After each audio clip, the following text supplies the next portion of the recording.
So now that we've learned master pages, we can actually start applying some of those fun techniques to our document to spruce it up a little bit. So let's first get everything back under the same master page because we don't need multiple styles in this document. So I'm going to click on the top one. I'm going to highlight and go down to the bottom one. I'm going to right click, apply master to pages, and we're going to go all pages, and we want to apply the master to, we want to apply a master to it. Going to click OK, and now they're all back to A, looking good, except I didn't actually want a 4 column here. So what I want is a margins and columns. I want to make sure that we are at 3 right there. We're going to click OK, except cancel that out because you'll notice that I made a mistake here. I am on page 2, not in my master. So let's jump back into the master like so. And now let's go up to layout, margins and columns. Let's drop this to 3, drop the gutter down just a little bit to maybe 8 right there. Click OK. And now we're back in business. All 4 of our documents are exactly the same.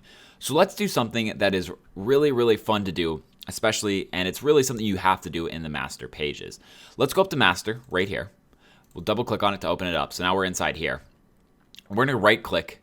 We're going to open some text right here. And what we're going to do is we're going to, inside here, we're going to insert a special character. We're going to go to the markers, and then we're going to hit control current page number, and we're going to drop that in there.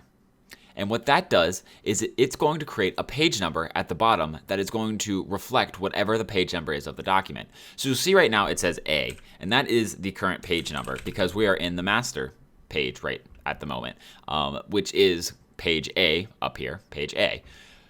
So that's its special character, but you'll notice that this doesn't stay the same. It's not going to say page A, page A, page A. If we go to 1 here, it says page 1. We go to 2, it says page 2. 3, 4, and I could create thousands and thousands of pages, and it's going to always keep track of the pages. So we didn't insert a number. What we inserted was a special character.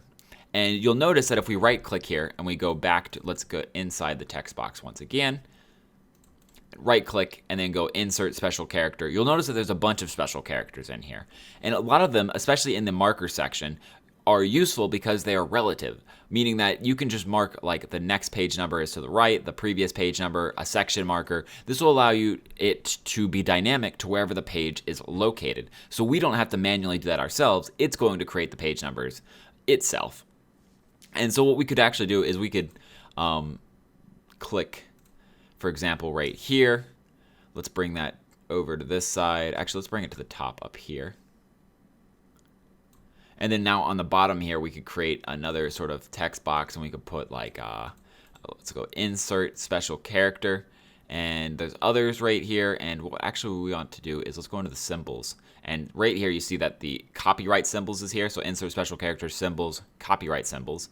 And let's just put a little copyright right there. Copyright 2017. And so now we've created this sort of a little extra feature here. So when we go in here, you'll see that it says page 1 at the top. And then all of them now have a copyright at the bottom. And if we hit the W key, you can see they're all placed like so. So now we've actually used our master tab to align all of our pages and to save us a lot of work. Because now, let's say, oh, I wanted to move page 3 up 1. So I'm going to move it right from 2 to 3, 3 to 2, whatever. It doesn't matter because the page number is always going to change with us, and it's going to allow us to really just move our pages wherever we want and not have to even worry about numbering anymore. So that is page numbering. It's really, really important, and all you have to do is right-click inside of a text box, go to special characters, markers, page number, and you can insert it like so. And make sure you do it in the master page as well.